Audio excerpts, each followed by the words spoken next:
વિચારતા હોય.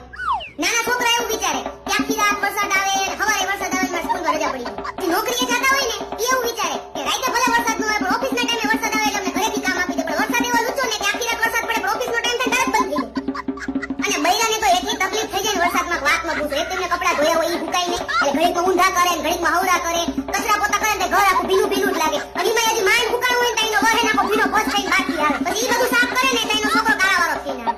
એનો છોકરાનો કાળો સાફ કરે ને તો લાઈટું વહી જાય. તો પછી મીણબત્તી કરે. ચાલુ મીણબત્તી એ ઘરવાળા એમ કે ભજીયા ખાવા એટલે ભજીયા બનાવે. અને માંડ ભજીયા બને નથી ઊભા થાય ને તો લાઈટું આવે. જમે ને તો પછી લાઈટું ઠેકાણું ન હોય રાતે 2 વાગી જાય 3 વાગી જાય. પછી આપણે બધાને હવા નાખવા બધા શાંતિથી ઘૂમે. સેજ વરસાદ પડ્યો હોય ને ત્યાં તો બધા સ્ટેટસે ચડાઈ દે. અને ગીત તો એવા નાઈટ નવા મૂકે ને કાળી વાદળડી તું ને વીનવે બે ઘડી નાચી લે મોરલા.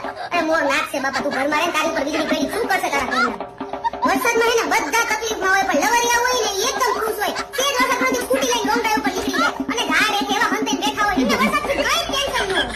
અને વરસાદમાં લવરિયાના સ્ટેટસ તો જોવા જેવા એવા મસ્ત મસ્ત ગીત મૂકે ને રંગ શરબતો કા મીઠે ઘાટ કા પાણી મેં બાદલ બન જાઉં તું બારિશ બન જાના ભગવાન